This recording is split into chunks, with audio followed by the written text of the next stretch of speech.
KYY wi'u a waɗi zina ɓay a alani ni modi ko ɗum won sabu a nulani kele ma yo aru waɗon zina o ari on waɗi zina ko ɗum ɗum woni gonga ko ɗum ɗo woni ko laaɓi modi fewnuɗo mi jogaki modi ɓayno mi hato jinni e duhiɗo mi nulani kele an o ari fiyo min waɗu zina min waɗi zina on nur o je wonɗo Marok ɓay o landama fi ɓiɗɗo makko o wi ko ɗo ko fattujo o wi ɓay woni ha neeɓi o heɓali modi o yehi ko gorko go ɗon ko on jeni mo ha o heɓi fattu nur kadi ɓay hiɗon andi on waɗa e zina onon ɓe tiggiɓe acci ton wajagol ha e wawon gude moɗon ɗen kono ɓay fewndu ɗo tawnini hiɗon wadde zina on hara on wajaki yimɓe ɓe sina ɗum ɓe jalkitay dina kan sabu moɗon wowlon gonga ta on hulu goɗɗo wi'e hey mi waɗi zina goɗɗo ñamata on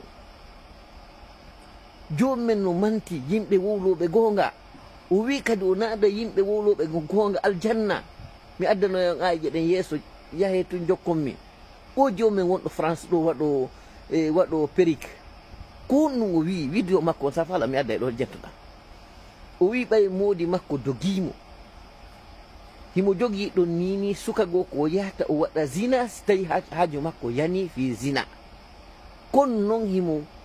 himo wondani Allah ñande kala o heɓi moodi wallahi o waɗata zina hande kadi ko moodi makko wonata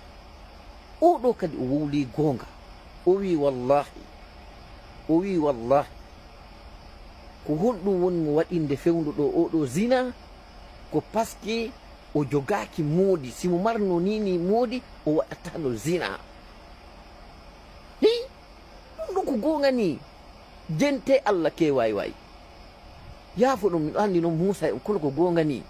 jente Allah jomum wi ya ayyuhallazina amanu ko onno yo yimɓe gonɗinɓe ya ayyuhallazina amanu qul onon kunu ma sadiqin ko onno yo yimɓe wone yimɓe wowloɓe gonga laatoɗo wondude e yimɓe gongoɓe ɓen jomumen wi KYY jente moƴƴa Allah wi wala taqrabu zina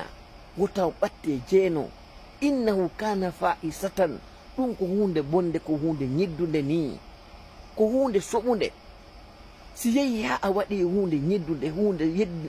hunde tikkinayde Allah hunde ɓurde bonde ta hulu yimɓe ɓen wi'u mi waɗi hunde kaari ɓayna yimɓe ɓen tuban ton ko Allah wi'on Allah mi torkima yaafolam Allah mi torkima yaafolam innon wattata tuubo ruttoɗon e Allah ɓayna yimɓe ɓen tuban ton ko Allah tuban ton